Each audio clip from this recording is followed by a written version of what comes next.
Last ক্লাসে আমরা এগুলো নিয়ে একটু আলোচনা করছিলাম যে আসলে ফিজিকো-কেমিক্যাল অ্যাসপেক্ট অফ ডাইং এর ক্ষেত্রে ডাইং এর সাকসেসের কিছু স্টেজেস আছে, মানে পর্যায়ক্রমিক কিছু ধাপ আছে, স্টেপ আছে। সেগুলো হচ্ছে এটা যদি তুমি প্রসেস মেথডের কথা বলো সেটা আলাদা কথা, এটা হচ্ছে মেকানিজম রিলেটেড ডাইং এর ক্ষেত্রে, মানে ডাই মলিকুল বাদ থেকে সলিউশন থেকে ফাইবারের মধ্যে ট্রান্সফার হওয়ার জন্য যে সাকসেসিভ অথবা ধারাবাহিক স্টেপগুলো আছে সেগুলো এখানে বলা আছে। প্রথমটা কি আছে? প্রথমটা আছে dye disperse in the dye bath. প্রথম কাজটাই তো আমাদের সলিউশন তৈরি করা। প্রথম কাজটা ছিল কি? সলিউশন তৈরি করা। কিসের সলিউশন?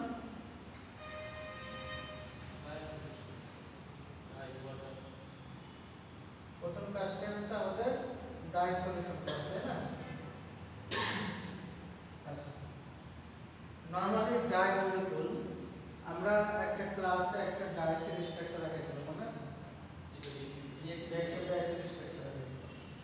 ওইরকম একটা ডাই মলিকুল যখনই হচ্ছে, আমরা যদি সংক্ষিপ্তভাবে লিখি তাহলে রিঅ্যাক্টিভ ডাই, ডিরেক্ট ডাই হচ্ছে এরকম একটা কমন একটা ডাইসের স্ট্রাকচার। ডাইস আর কি বলে sodium salt of সালফানিক acid.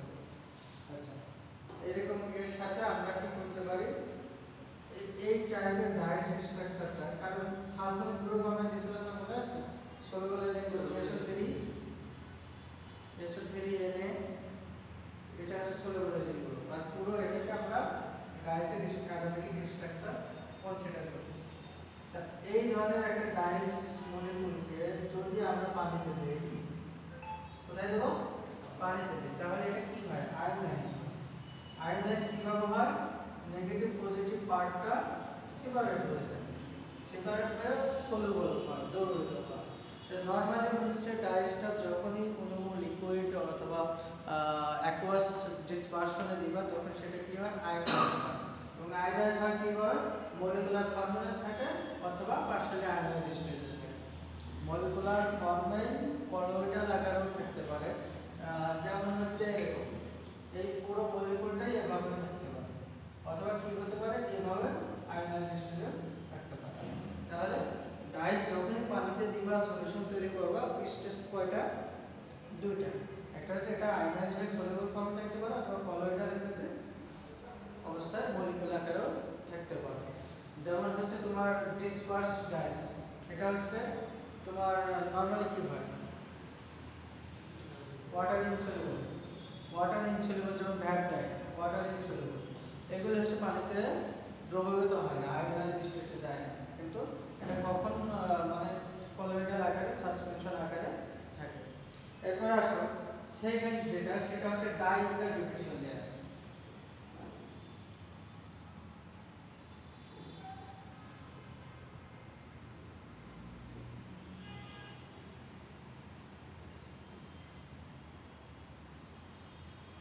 Diffusion layer আমরা পড়াইছিলাম, মনে আছে?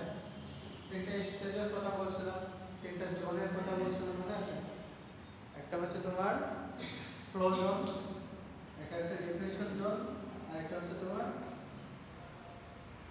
Absorption zone. হ্যাঁ, তা ডাইরেক্ট ডিফিউশন লেয়ারের ক্ষেত্রে আমরা লাস্ট ক্লাসে যেটা পটেনশিয়াল দেখলাম, সেখানে ডিফিউশন লেয়ারটা হচ্ছে তোমার ইস্টার্ন লেয়ার, একদম ফাইবারের সারফেস থেকে একদম প্রথম যে সলভেটেড অ্যানায়ন, ক্যাটায়ন, নন সলভেটেড ক্যাটায়নগুলো একসাথে আসে, তখন সেটা তোমার প্রসেস, তখন সেটা হচ্ছে তোমার যে একদম ফাইবার সারফেস থেকে স্লিপিং লেয়ার পর্যন্ত যে লেয়ারটা, সেটাকে আমরা বলতেছি ডিফিউশন লেয়ার। আচ্ছা, এটা এই ডিফিউশন লেয়ারটা ডিপেন্ড করতেছে কিসের উপরে? কনসেন্ট্রেশন গ্রেডিয়েন্টের উপর।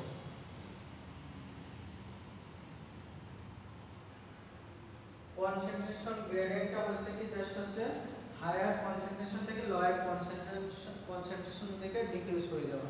এটা কি হতে পারে? সলিউশনের ভিতরে হতে পারে, ফাইবারের ভিতরে হতে পারে। কারণ যে চ্যানেল দিয়ে আমরা আমার পাশে ক্রিস্টালাইন রিজন দেখাইছি না, একটা ফাইবারের একটা চ্যানেল দিয়ে তো ডায়ামলিকুলগুলো ফাইবারের ভিতরে ঢোকে এবং ক্রিস্টালাইন রিজনটাকে স্কিপ করে পোর মডেল এবং পেরিভলিক মডেল দুটো পড়াইছিলাম।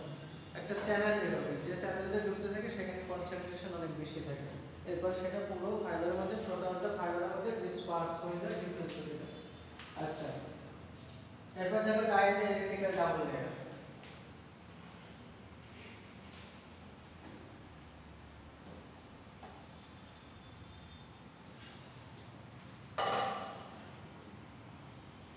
ইলেকট্রিক্যাল ডাবল লেয়ার যেটা পটেনশিয়াল মনে আছে, সেখানে কি হয়, সারফেস ফাইবার সারফেস যদি অ্যানোনিক হয় তাহলে ক্যাটায়নিক আয়নগুলোকে সে অ্যাট্রাক্ট করে, সেখানে একটা কি বলে খুবই স্টার অথবা মানে কি বলে টাইটলি একটা লেয়ার ক্রিয়েট হয়। দেন হচ্ছে আবার কি হয়, সেগুলো আবার নেগেটিভ আয়নকে স্প্লিট করে, সেখানে কি পজিটিভ নেগেটিভ সলভেটেড নন সলভেটেড আয়ন অ্যানায়ন ক্যাটায়নের কি একটা ইলেকট্রিক্যাল ফিল্ড ক্রিয়েট হয় না, এটাকে আমরা ইলেকট্রিক্যাল ডাবল লেয়ার বলতেছি। তো পুরো একটা ডাইমলিকুল, এটা যদি ফাইবারের সারফেস হয়, অ্যানায়নিক চার্জযুক্ত হয় এবং সলিউশনের মধ্যে যদি পজিটিভলি এই নেগেটিভ এবং পজিটিভ আয়নগুলো থাকে, তাহলে এখানে কি হবে,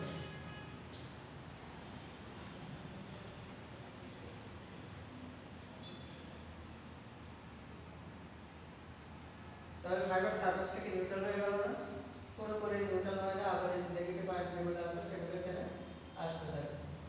আচ্ছা, যদি রিঅ্যাক্টিভ ডাইকে আমরা ডাইং করতে থাকি তাহলে কি হয়, রিঅ্যাক্টিভ ডাইসের ডাইস মলিকিউলকে অ্যানায়ন না, অ্যানায়নিক এবং কালার পার্টটাতে অ্যানায়ন, আর সোডিয়ামটা হচ্ছে মেটাল পার্ট, কালার পার্টটা ক্রোমোফোরিক পার্টটা হচ্ছে অ্যানায়নিক। তাহলে এই ডাই মলিকিউলগুলো জাস্ট হচ্ছে এই ফাইবারের সংস্পর্শে আসতে গেলে তার ইলেকট্রিক্যাল এই লেয়ারটাকে পাস করে যেতে হবে না, এতটুকু এনার্জি তার থাকতে হবে, এতটুকু অ্যাফিনিটি অ্যাট্রাকশন তার থাকতে হবে। এটাই হচ্ছে বলতেছেন যে ডাইসকে অবশ্যই তোমার কি করতে হবে, dye molecule must pass the electrical double layer consist of non solvated anion. এই যে non solvated anion and solvated cation, এই যে নেগেটিভ পজিটিভ আয়নের যে একটা লেয়ার ক্রিয়েট হচ্ছে সেটা ভেদ করে তাকে ফাইবারের কাছে যেতে হবে।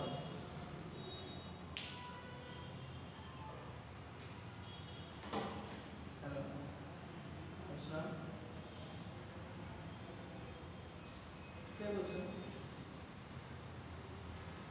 ক্লাসে আছে।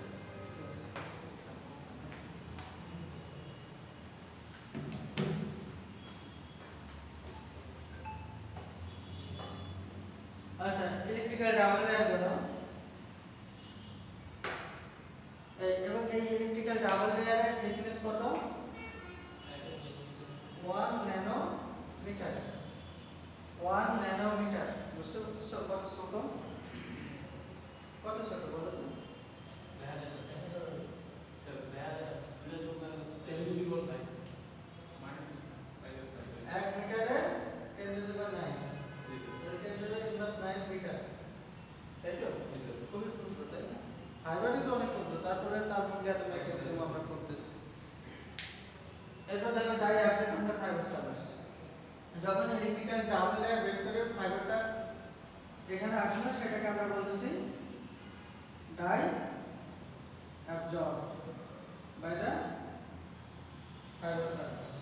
আচ্ছা, তখন হচ্ছে ফাইবারের সারফেসে আসলো, সারফেসের সাথে ফাইবারের ডাই মলিকিউলের সাথে ফাইবারের একটা ইন্টারঅ্যাকশন হবে, এটা ইনহেরেন্ট হতে পারে অথবা তোমার বাই ফোর্স হতে পারে, সহজাত হতে পারে অথবা এক্সটার্নাল ফোর্সের মাধ্যমে হতে পারে। আচ্ছা, এরপর আছে die diffused in the fibre. ওই যে একটু আগে বললাম যে একটা পোর ক্রিয়েট হয়, সেলুলোজিক ফাইবারের ক্ষেত্রে পোর ক্রিয়েট হয়, চ্যানেল ক্রিয়েট হয়, আর এবং তার ভিতর দিয়ে ফাইবার ডাই মলিকিউলগুলো জিগজ্যাগ ওয়েতে অ্যামরফাস রিজনগুলোতে যা প্লেস নেয় এবং ক্রিস্টালাইন রিজনকে স্কিপ করে দেয়। আচ্ছা, after absorption dye diffusion the fiber going to the high temperature, there is always an abundance of diester molecules. এটা টোটালি ডিপেন্ড করে সেলুলোজিক ফাইবার ডাইয়ের ক্ষেত্রে টেম্পারেচার, প্রেসার, এক্সটার্নাল ফোর্সের কথা একটু আগে বলছিলাম। এক্সটার্নাল ফোর্স হচ্ছে তোমার টেম্পারেচার, প্রেসার এবং ইলেকট্রোলাইট। ইলেকট্রোলাইট কি? ইলেকট্রোলাইট কি? ইলেকট্রোলাইট ড্রিঙ্কস খাও না বাজারে, কিসের সেটা? হ্যাঁ, কি সাপ্লাই দেয়?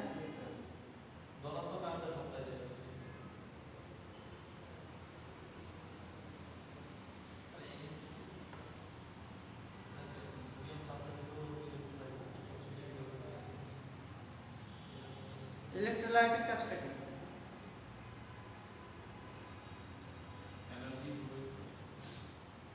এনার্জি প্রোভাইড করে। কিভাবে?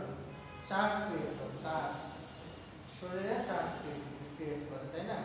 ইলেকট্রোলাইটের কাজ হচ্ছে ডাইং এর ক্ষেত্রে, এই যে দেখো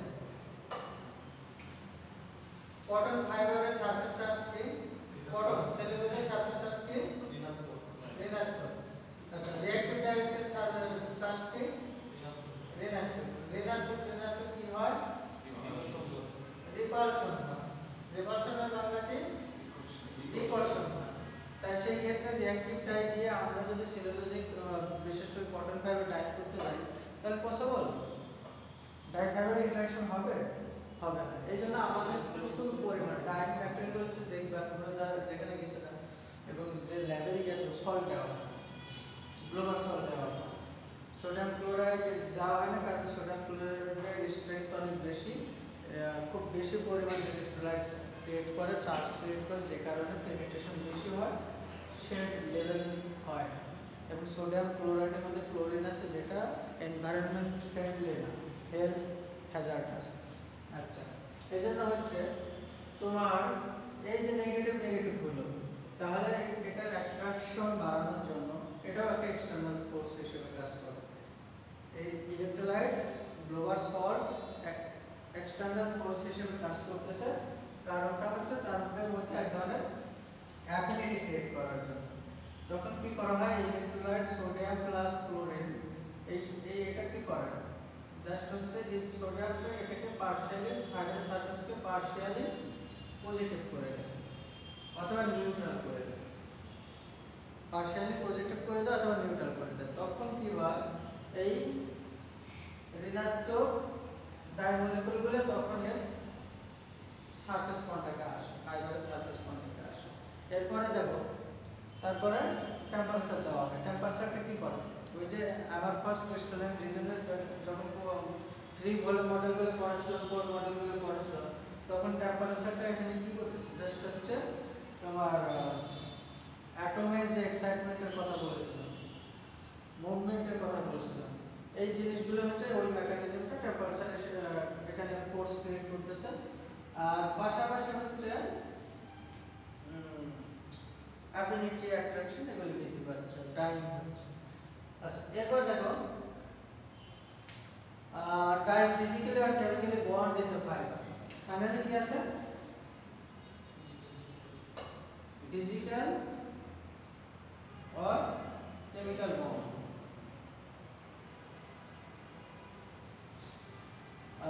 কিছু ফাইবারের মধ্যে আমরা দেখেছিলাম যে বন্ড ক্রিয়েট করে, এবং কিছু ফাইবার ডাইংয়ের ক্ষেত্রে বন্ড ক্রিয়েট হয় না, জাস্ট ট্র্যাপিং হয়। ফ্রি ভলিউম মডেলের পলিস্টার ডাইংয়ের ক্ষেত্রে আমরা বলছিলাম, মনে আছে ডিফিউশনে যে ফ্রি ভলিউম মডেলটা পড়ছিলাম, ফ্রি স্পেস ক্রিয়েট হয় এবং ট্র্যাপিং হয়। ডাইমোলিকুল জাস্ট আছে ফাইবারের ভিতরে ফ্রি জায়গা, ফাঁকা জায়গা প্লেস হয়, এবং টেম্পারেচার সরাই নিলে সে ফ্রি স্পেসটা, ফ্রি ভলিউমটা আগের ডাইমেনশনে চলে আসে, ট্র্যাপিং হয়ে যায় ডাইমোলিকুলগুলো। আর কিছু আছে ডাইমোলিকুল ফাইবারের সাথে বন্ড গঠন করে, সেটা হচ্ছে তোমার আয়নিক বন্ড হতে পারে, সেটা হতে পারে কোভ্যালেন্ট বন্ড হতে পারে। ম্যাক্সিমাম ক্ষেত্রে তোমার আয়নিক বন্ড হয়, কোভ্যালেন্ট বন্ড হয় স্পেসিফিক কিছু ডাইসের ক্ষেত্রে, এবং রিঅ্যাক্টিভ ডাইসের সাথে কটনের কোভ্যালেন্ট বন্ড হয়ে থাকে। আর কোভ্যালেন্ট বন্ড কিভাবে হয় সেটা তো তোমরা জানো।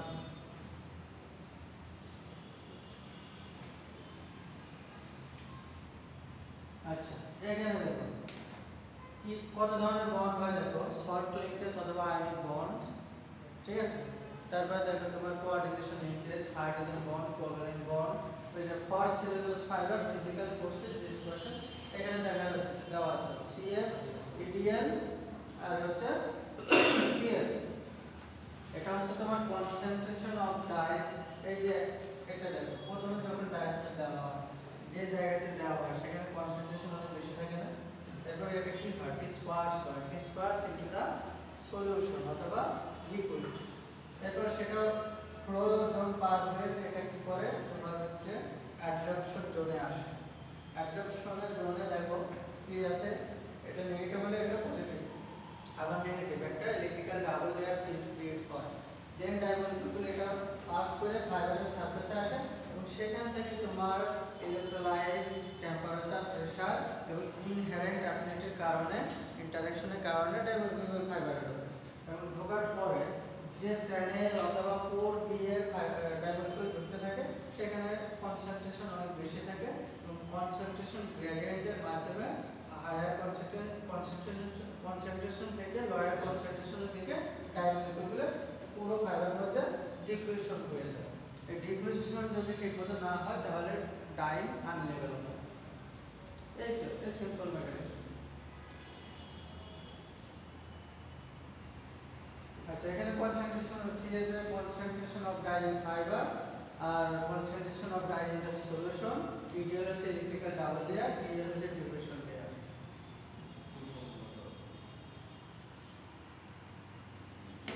এই পর্যন্ত বুঝছো?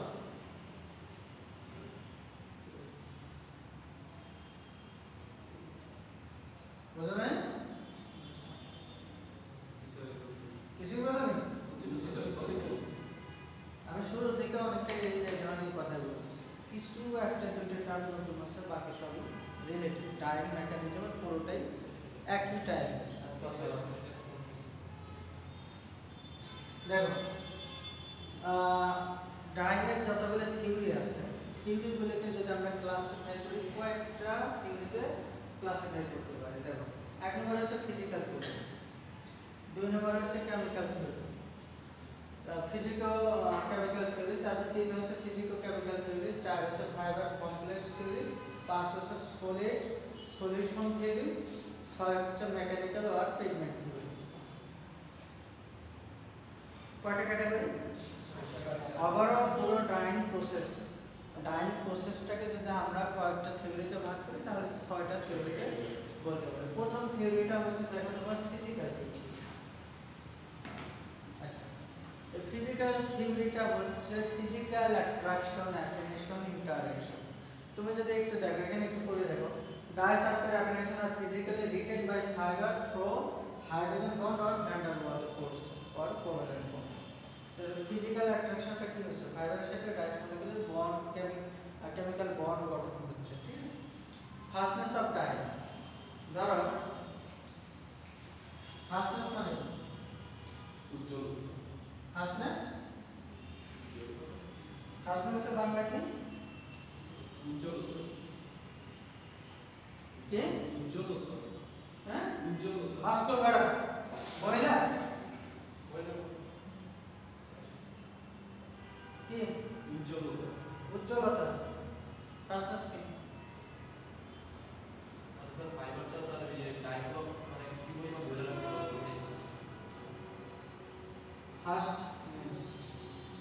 ফাস্টনেস ডাইনের ক্ষেত্রে হচ্ছে তোমার স্থায়িত্বতা, দৃঢ়তা বলতে পারো না, তারপর লেখো কালার ফাস্টনেস হচ্ছে রঙের স্থায়িত্ব, কালার ফাস্টনেস হচ্ছে রঙের স্থায়িত্ব। তুমি একটা কাপড় রং করলাম, সুন্দর করে একটা বল নিলাম, বলের মধ্যে রং দিলাম, দেওয়ার পরে একটা সাদা কাপড় ডুবাইলাম, ডুবায় তাপ দিলাম, রং হয়ে গেল, রং হবে না? সেটাকে যদি তুমি আবার ওইটা দিয়ে গার্মেন্টস বানায় কয়েকদিন পরে ওয়াশ করো, মজা হবে না? ওয়াশ করে দেখবে রং নেই, অথবা অনেক কালার উঠে গেছে। তো ওই ধরনের গার্মেন্টসকেও আমরা পরি, অথবা লোকাল বাজার থেকে গার্মেন্টস কিনলে দেখবে যে হ্যাঁ, ওই যে পা কাটার গল্পটা জানো তোমরা? পা কাটার গল্প জানো? জানো না? একজন হচ্ছে জিনিস করছে, কিনছে লোকাল মার্কেট থেকে, এরপরে দেখে যে জানো তো লোকালের ডাইং কেমন, পায়ের এই পাশটাতে হলুদ মানে নীল হয়ে গেছে, নীল হয়ে গেছে। এখন ধরো যে তোমাদের মতো অটো পাশে হয়েছে ডাক্তার, তার কাছে গেছে, তারপরে তারা বলতেছে যে ডাক্তার বলছে মারাত্মক খারাপ অবস্থায়, পা কেটে ফেলছে একটু, কেটে ফেলার পর ব্যাগটা আবার করছে, এখন দেখে যে তার উপরে আবার পুরো মানে স্কিন গুলো হয়ে গেছে, বলতেছে না ক্যান্সার তো ছড়াই যাচ্ছে, আবার আর একটু কেটে ফেলছে পুরো পাটা, এভাবে কাটার পরে যখন এই কাগজটা ওয়াশ করছে দেখে যে প্রচুর গুলো একদম পানিটা পুরো গুলো হয়ে গেছে, তখন তখন আর কি বিষয়টা হচ্ছে যে তোমার ফাস্টনেস যদি না থাকে তাহলে ওই কাপড় আমরা পরি না। এবং লোকাল মার্কেটের যে গার্মেন্টসগুলো অনেকেই কিনতে চায় না, কি কারণে? খারাপ ফাস্টনেসের কারণে, রোগ উঠে যায়, পানির সাথে হাইড্রোলাইজ হয়ে যায়। আচ্ছা, এখানে দেখো fastness of dye, fastness of colour depend on the size of dyes molecule. যদি একটা বড় সাইজের ডাইস মলিকুল, যেটা বলতেছিলাম, এটা একটা cotton fibre, single cotton fibre, এটা কি কটন ফাইবার, কটন ফাইবার, এটাকে যদি আমরা বড় করি এভাবে দেখা যাবে না মাইক্রোস্কোপিক ভিউ। আচ্ছা, সেখানে তুমি এই সাইজের ডাইস মলিকুলগুলো ঢুকাইছো, তাহলে এটা টেম্পারেচার প্রেসার দিলে তোমার খুব সহজে এটা ফাইবার থেকে বের হয়ে আসতে পারবে। আর যদি তোমার এরকম বড় সাইজের ডাইস মলিকুলগুলো দাও, তাহলে কি এটা খুব সহজে ফাইবার থেকে বের হতে পারবে? এটা ডিপেন্ড করে types of fibre. Normally dye মলিকুলের সাইজ যত বড় হবে তার ফাস্টনেস প্রপার্টিজ ভালো হবে। কি বললাম? ডাই মলিকুলের সাইজ যত বড় হবে তার ফাস্টনেস প্রপার্টিজ তত ভালো হবে, কিন্তু সেখানে আবার ইস্যু থাকে, ডাই মলিকুলের সাইজ যত বেশি হবে বড় হবে, ডাই পেনিট্রেশনও তত ঝামেলা হবে, ফাইবার মধ্যে ঢোকাতেও ঝামেলা হবে। আর আরেকটা ইস্যু হচ্ছে সলিউবিলিটি।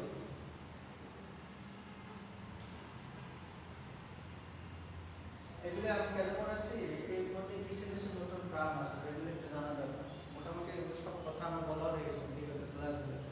যেমন সলিউবিলিটি, একটা ডাইস মলিকুল, এই ডাইগুলা যদি পানিতে ওয়াটার সলিউবল না হয় তাহলে কোনোভাবে যদি তুমি ফাইবার মধ্যে ঢুকাইতে পারো, এক্সটার্নাল ফোর্স অথবা ফ্রি ভলিউম রেট করে, তাহলে কি সেই ডাই মলিকুল বের হবে? পানিতেও ইনসলিউবল হলে সেটা পানির সাথে, আর যত ধরনের গার্মেন্টসে তুমি ট্রিট করো না কেন, ওই ডাই মলিকুলের পানির সাথে তুমি অ্যাট্রাকশনই নেই, তাহলে সে পানির ফাইবার থেকে বের হবে। কথা বুঝছো?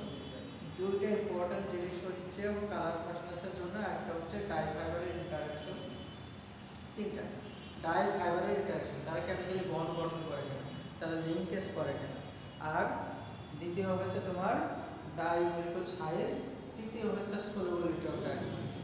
এই তিনটা জিনিস হচ্ছে ডাইংয়ের এবং ফ্যাব্রিকের কালার ফাস্টনেস ডিপেন্ড করে, করার পরে। তাহলে সলিউবিলিটির ইস্যুটা তো বুঝতে পারছো, একটা হচ্ছে সাইজ, একটা হচ্ছে বন্ড, আর একটা হচ্ছে সলিউবিলিটি। এই তিনটা জিনিসের উপরে যদি এই তিনটা জিনিস ভালো হয় তাহলে দেখবো ওই কালার আর ফাইবার থেকে বের হচ্ছে না, যতই তুমি পানিতে ওয়াশ করো। Example of dyeing of cellulosic with direct bad sulfur and solubilized bad dyes, dyeing of man-made with dispersed dyes. এটার ক্ষেত্রে যদি দেখো ডিসপার্স ডাই দিয়ে যদি তুমি পলিস্টার ডাই করো, সেখানে কিন্তু ডাই ফাইবারের কোনো বন্ড হয় না, বন্ড হয় ডাই ফাইবারের কোনো বন্ড হয় না। পলিস্টার ফাইবার আমরা ডাই করছিলাম কত টেম্পারেচার মনে আছে? 3 ভলিউম মডেল 130-35 করেছিল, তাই না? এটা একটা পলিস্টার ফাইবার হলে যখন এটাকে আমরা হিট দেবো তখন এটা স্পেসিফিক ভলিউম বেড়ে যাবে, এর মধ্যে ফ্রি স্পেস ক্রিয়েট হবে, এবং এই ফ্রি স্পেসের মধ্যে ডাই মলিকুলগুলো তখন ফাঁকা জায়গাগুলোতে প্লেস নেবে, যখন টেম্পারেচারটা সরাই দিবা, টেম্পারেচার সরাই দিলে তখন আগে সেটা চলে আসবে, ডাই মলিকুলগুলো ট্র্যাপে পড়ে যাবে, এখানে কোনো কেমিক্যাল বন্ড হয় না। তাহলে এই জায়গাতে এই ডাই ডিসপার্স ডাইটা যেহেতু ওয়াটার হাইড্রোফোবিক নেচার, পানি নিগ্রেড, তাহলে এই জন্য পলিস্টার দিয়ে ডাই করা কাপড়ের রং ওঠে না, জানো? জানো?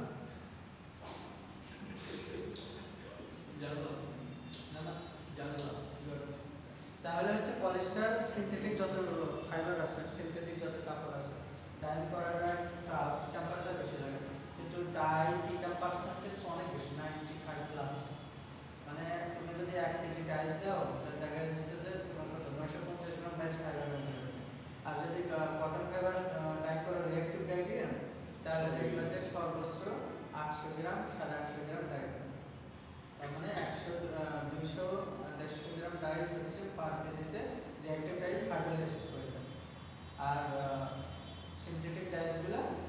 ফাইবারের ভিতরে পেনিট্রেশন অনেক বেশি হয় এবং সেটার ফাস্টনেস প্রপার্টিস অনেক ভালো থাকে। আচ্ছা, এরপরে আসো, sulphur and bad dyes are water insoluble and larger in size, showing good to excellent wash quality. স্বাভাবিক, water insoluble এবং সাইজ ডাইস মলিকুল সাইজ ভালো বড়, যে কারণে তোমার ফাস্টনেস প্রপার্টিস ভালো। কেমিক্যাল থিওরি, এরপরে কি আছে একটু পরে তো দেখো বোঝো কিনা।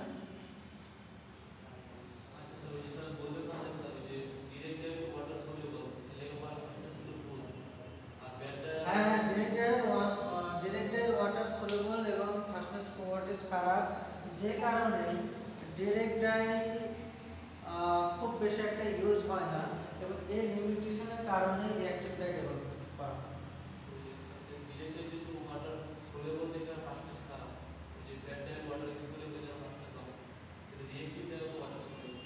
রিঅ্যাক্টিভ ডাই তো ওয়াটার সলিউবল, সেটাই আমি বলতেছি। রিঅ্যাক্টিভ ডাইসের ডিরেক্ট ডাইসের প্রবলেমটা ছিল ওয়াটার সলিউবল। কি কি প্রবলেম ছিল এটা? ওয়াটার সলিউবল ছিল, ওয়াটার সলিউবল ছিল এবং ফাইবারের সাথে ইন্টারঅ্যাকশন করতে দুর্বল। ফাইবার ডাই ইন্টারঅ্যাকশন ছিল কি উইক ইন্টারঅ্যাকশন ছিল। আচ্ছা, এই প্রবলেমটা সলভ করার জন্য, এই প্রবলেম থেকে বের হয়ে আসার জন্য রিঅ্যাক্টিভ ডাই ডেভেলপ করা হয়। ডিরেক্ট ডাই এবং রিঅ্যাক্টিভ ডাইসের স্ট্রাকচারের মধ্যে কোনো পার্থক্য নেই, শুধু একটা পার্থক্য রিঅ্যাক্টিভ ডাই। আমরা এই নেক্সট উইকে আমরা ডাইসে চলে যাব, তখন আমরা এটা বলবো রিঅ্যাক্টিভ ডাইটা। সেখানে দেখবো যে রিঅ্যাক্টিভ নামকরণ কেন করা হয়েছে, জাস্ট হচ্ছে ডিরেক্ট ডাইসের স্ট্রাকচার, মলিকুলার স্ট্রাকচারে রিঅ্যাক্টিভ গ্রুপ অথবা ফাংশনাল গ্রুপ অ্যাড করে দেওয়া হয়েছে। কথা বলছো, রিঅ্যাক্টিভ অথবা ফাংশনাল গ্রুপ যেটা কি করে সেলুলোজের সাথে কোভ্যালেন্ট বন্ড গঠন করে। কোভ্যালেন্ট বন্ডটা কি অনেক স্ট্রং একটা বন্ড, তাই না? ইলেকট্রন আদান প্রদানের মাধ্যমে সেখানে বন্ড গঠন করে। তুমি যখন আমরা রিঅ্যাক্টিভ ডাই করবো তখন লিখবো সেলুলোজকে যদি আমরা সংক্ষিপ্তভাবে সেলুলোজ বলি, আর রিঅ্যাক্টিভে যদি এটা বলি, এখানে রিঅ্যাক্টিভে আমাদের বিভিন্ন ধরনের রিঅ্যাক্টিভ থাকে, মনোক্লোরাল ট্রায়াজিল থাকে, সাবমিনাল সাবমিনেটেড গ্রুপ থাকে, সেগুলো আমরা দেখব। সেখানে কি হয়, এই রিঅ্যাক্টিভ ডাইসের রিঅ্যাক্টিভ গ্রুপে এখানে রিঅ্যাকশন হয় এবং সেল ও আর মানে পুরো রিঅ্যাক্টিভ ডাইটা সেলুলোজের একটা পার্ট হয়ে যায়, একটা পার্ট, বুঝতে পারছো? যদি তোমার এটা যদি আমার শরীর হয়, এখানে যদি এমন একটা জিনিস তুমি লাগাই দাও যেটা আমার স্কিনের মধ্যে, আমার শরীরের মধ্যেই হয়, তাহলে এটাকে খুব সহজ আমি সব কাজে ইউজ করতে পারবো না এবং এটাকে ডিটাচ করা যাবে? ডিটাচ করা যাবে? এটা আমার একটা বডি পার্ট হয়ে যাচ্ছে। সিমিলারলি রিঅ্যাক্টিভ ডাই কি করে, ফাইবারের সাথে কোভ্যালেন্ট বন্ড গঠন করে ফাইবারের একটা অংশে পরিণত হয়ে যায়। এই জন্য রিঅ্যাক্টিভ ডাইসের ফাস্টনেস সলিউবল হলেও ফাস্টনেস প্রপার্টিস অনেক ভালো। আচ্ছা, কেমিক্যাল থিওরিতে আসো। Dye and fiber both possess required reactive groups to develop difiber attachment through chemical bonding. আচ্ছা, এই যে রিঅ্যাক্টিভ গ্রুপের কথা এতক্ষণ বলতেছি। এরপর nature of bond is mostly ionic. আচ্ছা, এই যত ধরনের কেমিক্যাল বন্ড হয় সব ক্ষেত্রে বেশিরভাগ ক্ষেত্রে আয়নিক বন্ড। আয়নিক বন্ড বুঝো? হ্যাঁ স্যার, আয়নিক বন্ড কোনগুলো? ইলেকট্রন আদান প্রদানের মাধ্যমে আর কোভ্যালেন্ট বন্ড স্যার এখানে দুইটা অ্যাটমই স্যার দুইজনের ইলেকট্রন শেয়ার করবে। আদান প্রদান শেয়ারের মধ্যে পার্থক্য? আদান প্রদানটা আমি একজনকে দিব আর দেখা যাচ্ছে সে নিবে, আর শেয়ারটা করে তখন দুইজনেই সে সেম ভাবে শেয়ার করে নেবে। এই জায়গায়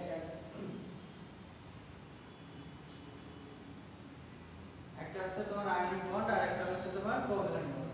স্যার এর ভিতরে আবার আছে যে ধাতু ধাতু একটা হচ্ছে ইলেকট্রন ট্রান্সফার করে আর একটা হচ্ছে শেয়ার করে। তোমার কথা ঠিক আছে, এটা একটা ট্রান্সফার করে, একটা থেকে আরেকটা ট্রান্সফার করে আর দুইজনেই শেয়ার করে, আরেকটা হচ্ছে দুইজনেই শেয়ার করে, ইলেকট্রন আদান প্রদান হয়।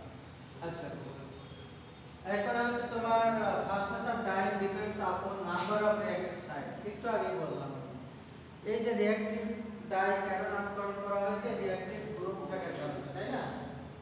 রিঅ্যাক্টিভ গ্রুপ থাকে তাহলে। আচ্ছা এই রিঅ্যাক্টিভ গ্রুপের সংখ্যা যদি একটা ডাইমলিকুলে দুটো থাকে, একটা জায়গায় দুটো থাকে, তাহলে বন্ড শক্তিশালী হবে না উইক হবে? একটা ছিল, একটা ডাইমলিকুলে রিঅ্যাক্টিভ গ্রুপ একটা ছিল, এটা যদি দুইটা দেওয়া হয় তাহলে কি হবে? তাহলে বন্ডের স্ট্রেংথটা ডাবল হবে। যদি চারটা হয় চার গুণ হবে। তা এটাই বলছে জাস্ট রিঅ্যাক্টিভ সাইড অথবা রিঅ্যাক্টিভ গ্রুপের number of reactive group increase the bond between fiber and dimolecule. After half time dyeing electrolyte is added for further exertion of power. Exertion process টা তো মনে আছে? exertion মনে নেই? জাস্ট আছে তোমার তিনটা প্রসেস, যেমন অ্যাবজর্পশন, অ্যাবজর্পশন, রিজর্পশন। আচ্ছা ডাইনাম কটন রিঅ্যাক্টিভ টাই, এটা হচ্ছে এক্সাম্পল। আচ্ছা এইখানে একটা টার্ম আছে, কিছু কিছু টার্ম আছে তোমাদের আসলে জানা দরকার, এবং এইগুলো এখানে দেখো retarder, retarding agent. The rate of dyeing depend on the retarding agent or leveling agent. Normally আমরা যদি কোনো লেভেলার অথবা রিটার্ডিং অথবা লেভেলিং এজেন্ট ডাইং এর সময় ইউজ না করি তাহলে কি ভ্যান লেভেল হয়? লেভেলিং এজেন্ট ছিল না? ছিল। কারণটা হচ্ছে দেখো লেভেলিং এজেন্ট হচ্ছে ধরো তোমার ক্লাস থেকে বেরিয়ে যেতে মন চাচ্ছে, কেন চাচ্ছে আমরা, কিন্তু বিষয়টা হচ্ছে যে আমি তোমাকে রিটার্ড করছি, বাধা প্রদান করছি, বিষয়টা হচ্ছে এরকম, মানে ধীরে ধীরে রিটার্ডিং এজেন্টের কাজ হচ্ছে একবার বাধা না, মানে একদম ফোর্স করা, ঠিক আছে তুমি যাবা আর তুমি আস্তে আস্তে স্লোলি যাও, বিষয়টা হচ্ছে এটাই। জাস্ট হচ্ছে টাই ফাইবারের types according to the types of dye fibre. না না ফাইবার থেকে বের হয় না, ফাইবার ঢোকার জন্য, ফাইবারের ভিতরে ঢোকার জন্য ওরা তৎপর থাকে। ডাই ফাইবারের ক্যারেক্টারাইজেশনের উপরে ডিপেন্ড করে, অ্যাট্রাকশন, অ্যাফিনিটি, সাবস্ট্যান্টিভিটির উপর ডিপেন্ড করে ডাইমলিকুল ফাইবার ভিতরে ঢুকতে চায়। আচ্ছা এইটা যদি তুমি কন্ট্রোল না করতে পারো তাহলে কি হয়, লেভেল ডাইং হয় না, একটা সার্টেন এরিয়াতে সার্টেন স্পেসে বেশি পরিমাণ ডাইমলিকুল ঢুকে যায় এবং সেখানে ফাইবারের ভিতরে যায় ডিফিউশনটা কম হয়। এই ডিফিউশনটা যখন কম হয়, মাইগ্রেশনটা যখন কম হয়, তখন কি হয়, আনলেভেল ডাইং হয়। আর এটার জন্য আমাদের যেটা করতে হয়, ধরো এই ডাইভাদের মধ্যে তোমার 100টা ডাইমলিকুল আছে, এখানে একটা ফাইবার দিছো, এই জায়গাতে 90টা ঢুকে গেছে, তো আসেই 10টা, তোমার এখানে লাগবে 40টা, ওই 10টা ঢুকে ওইখানে তোমার কি পরিমাণ করতে পারবে, ইকুয়াল ডেপথে সেট করতে পারবে, পারবে। এই জন্য হচ্ছে তোমার এই রিটার্ডিং আর লেভেলিং এজেন্ট আর applied at the start of dyeing to ensure, তোমরাই খালি চোখে দেখে আসছো, মানে হাতে কলমে দেখে আসছো যে ফার্স্টেই লেভেলিং এজেন্ট দেওয়া হয়, start of dyeing to ensure level dyeing, বুঝছো? আচ্ছা কিন্তু এটা রেট অফ ডাইংকে, ডাই পেনিট্রেশনের রেটকে রিডিউস করে দেয়।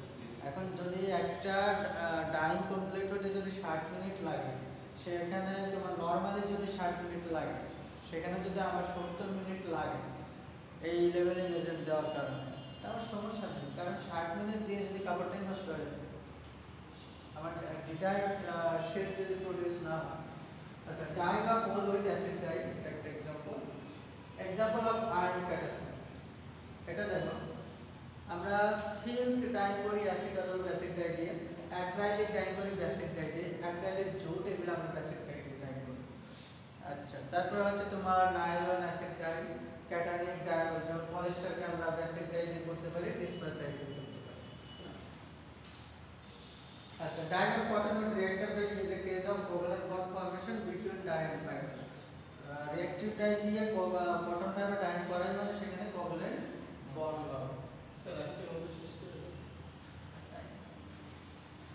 কেমন শেষ করবো না, চ্যাপ্টার শেষ করবো। আচ্ছা এরপর দেখো ফিজিক্যাল কেমিক্যাল। হ্যাঁ কি রাখতে বলছো? চ্যাপ্টার শেষ করবো।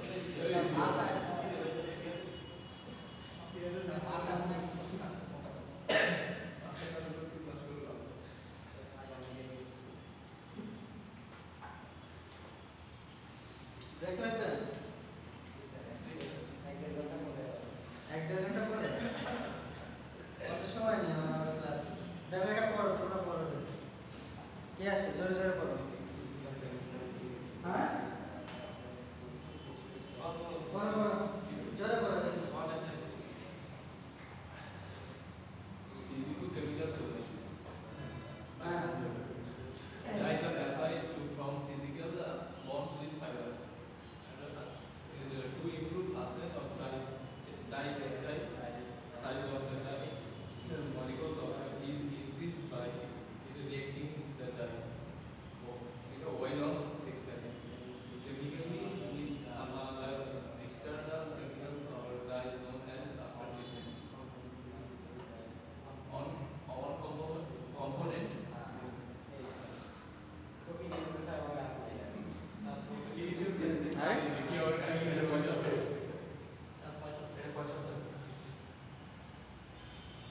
কি হলো এটা?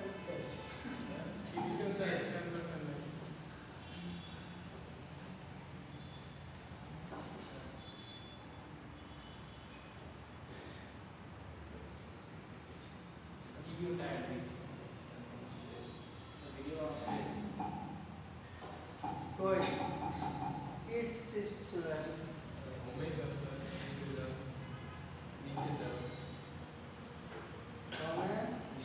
তাহলে মোরেপস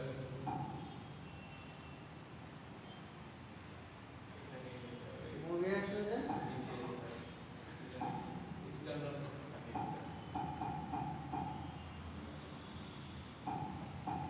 এগুলো তো আসলে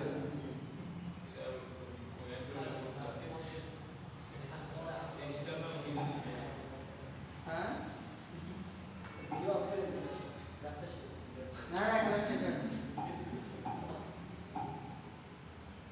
হয়নি। চলে আসছে।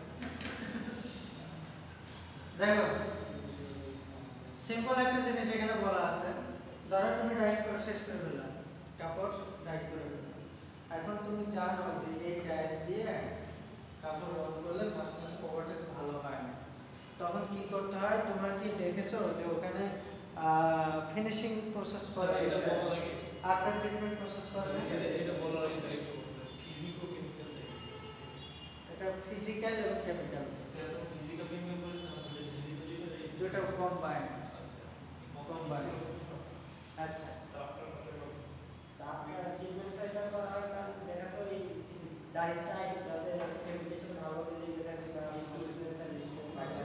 এই আফটার ট্রিটমেন্টে হ্যাঁ তোমরা যেটা দেখে আসছো ওইটাই, দুইটা উদ্দেশ্য করা হয়।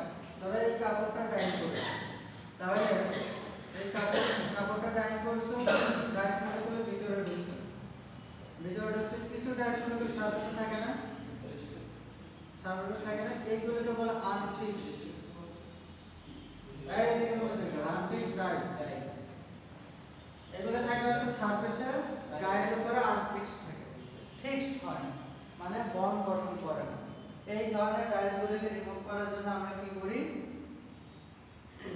হট ওয়াশ দেই, কোল্ড ওয়াশ দেই, পাশাপাশি আবার কি করি? তারপরেও কিছু লেগে থাকে সেগুলোকে আমরা ফাইবারের সাথে ফিক্সড করার জন্য ফিক্সিং কেমিক্যাল ইউজ করি, ফিক্সিং এজেন্ট, যেটা কি করে এই ডাইমলিকুলগুলোকে ভিতরে ঢোকায় বন্ড গঠন করতে সাহায্য করে। সেটা মেটাল সল্ট হতে পারে, ফর্মালডিহাইড হতে পারে, ফিক্সিং এজেন্ট হতে পারে। এইগুলো হচ্ছে তোমার ফিজিকো কেমিক্যাল থিওরি। আচ্ছা এরপর দেখো ফাইবার কমপ্লেক্স থিওরি। এটা টোটালি হচ্ছে তোমার ফাইবারের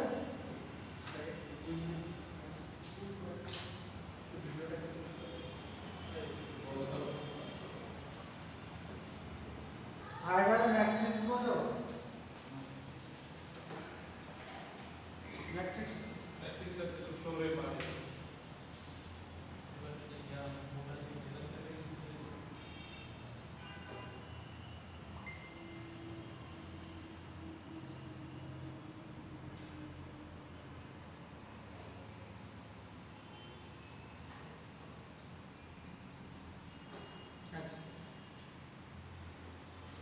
দেখো ফাইবারের স্ট্রাকচার এটা হচ্ছে একদম মলিকুলার কেমিক্যাল যে স্ট্রাকচারটা থাকে, তাই না? এটা যত কমপ্লেক্স হবে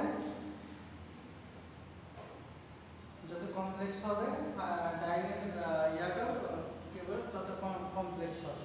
আর বাই মিনস অফ রিঅ্যাক্টিং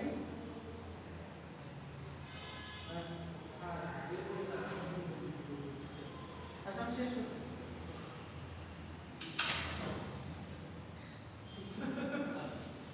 আচ্ছা শেষ করে দেবো এটাই আছে।